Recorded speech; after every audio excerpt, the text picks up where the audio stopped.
Here is the audio commentary for Mighty Frog. This book is very different in the fact that it is not in the same format. It is actually a book created by putting pages together in the normal book format with staples in the center, which is unique.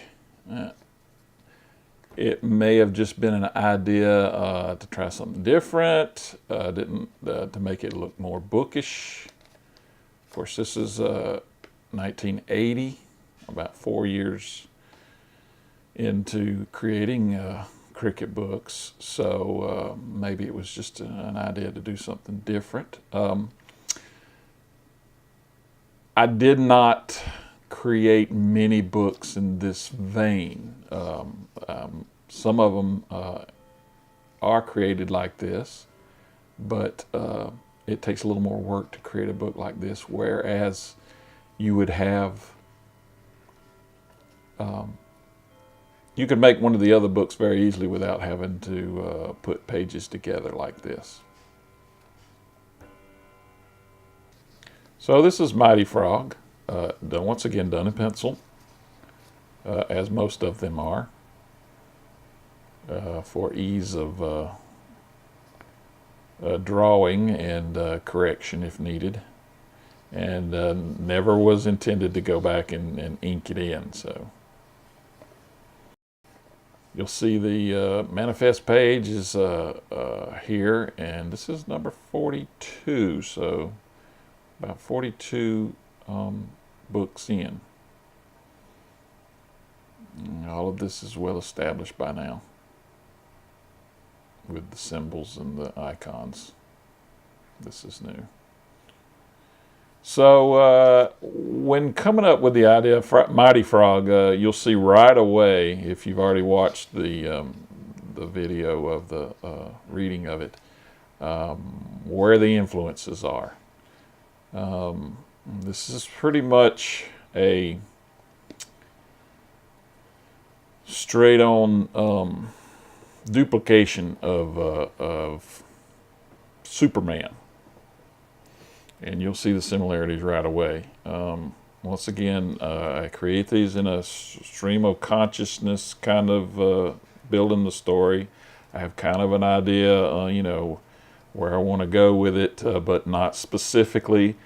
And the story just kind of leads its way till we get to the end, where I have to bring it to a conclusion, since there wasn't going to be a part 2, or at the time there wasn't going to be a part 2. So you'll see how that comes to conclusion in the end.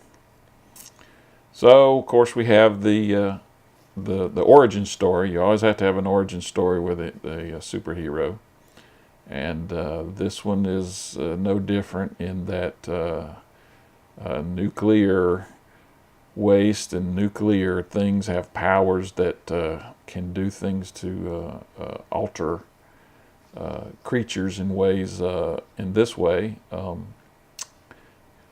makes them, gives them superhuman powers. So we have with the origin story where the tadpoles are hatching and the nuclear waste leaks into the pond, which in turn causes some unexpected things to happen to our hero and gives him super frog powers. So the origin goes quickly. There's no mother, father, or anything. Just he's zapped by the nuclear chemicals, gives him super frog powers, and he hops off. Where I assume in frog world, you're born in the lake, and then you hop off to the city after you become a frog. So here we go to the Frogville. Of course, it's just like very similar. You'll see, and he works at a newspaper just like Superman. I watched a lot of the Adventures of Superman television series, which you will see this is really, really strongly based on that. So he gets his job with the newspaper, and he has his first job, and his first job is to go and cover an accident. Well, he doesn't waste any time to jump in the phone booth and turn into Mighty Frog, just like Superman. Yeah, and this is, nobody really knows what a phone booth is. Young people don't know what a phone booth is anymore, but that's where you would go to make a call before cell phones. So he becomes Mighty Frog and flies to the accident right away.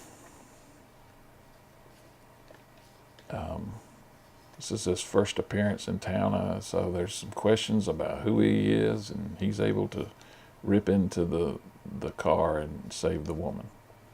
Comes back. And then, of course, I had to add in where we never established that his name was Clark.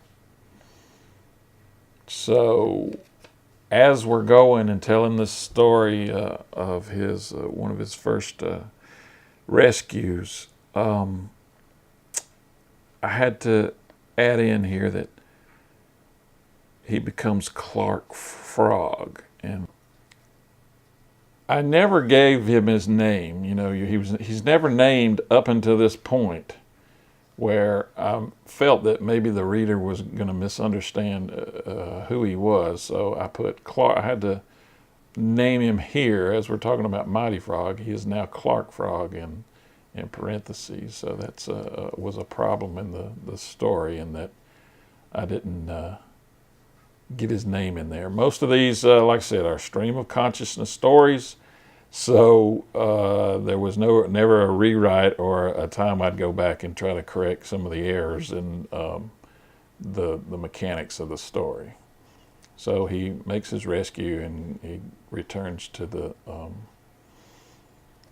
Frogville News, and becomes Clark again. And then we introduce, of course, the other characters in Superman. Of course, are Lois Lane and Jimmy Olsen.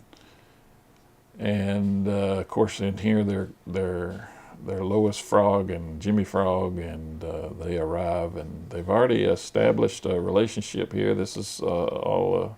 There's no backstory or anything to give you a hint about this, but like I said, most people who understand the story of Superman would see the similarities right away and have no trouble in understanding what's going on here. Of course, he already has the paper written and the story written, and they're amazed at how he knows everything. So here we're coming.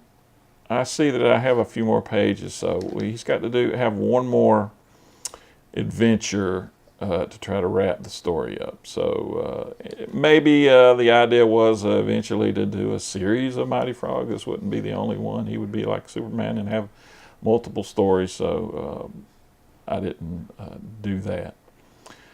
One of the reasons was the toying with drawing a frog. I drew a lot of these little frogs, and I don't remember what the origin of this was, but something I saw, then I began drawing frogs, and I thought it may be a good story to use to make a story with the frog character. So that's kind of like the idea where with the eyes and the mouth. So anyway, he has a second adventure starts here with the phone call, and this is a little convoluted in the fact that they're calling him for some reason.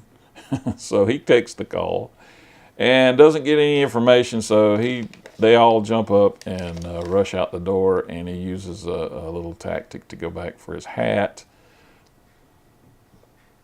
to become Mighty Frog. Scans the city with his X-ray vision. Of course, that's a Superman characteristic, and finds him in the whole city, and is able to see. I see he's been robbed. His safe's been cracked. Has this touching moment with the victim here, where he says he's someone who cares. and then heads out to catch the crooks. There's those crooks, he says. Lands on there, and it's almost happens immediately. He catches them and then returns to the, of course, we're 1 page away from the end, so we've got to wrap it up. Comes back to Lois and Jimmy and tells them, no problem, no, everything's been taken care of. Mighty Frog took care of everything. All this time they're waiting in the car for him. All this takes place. So, of course, the kind of the sticker is, well, how did Mighty Frog know about all this? And Clark Frog says, beats me. B-E-E-T. And if they only knew he was Mighty Frog, but only you know. And that's Mighty Frog Cricket Book. If you haven't watched the book that this commentary is about, you can click here. You can click here and watch another cricket book in the series, or you can click on this mystery box and go to something completely different. Be sure to subscribe if you enjoyed this. Also, links are below in the description for mobile users. Please leave a comment below and tell me what you thought of the video, or any questions you might have. Thanks.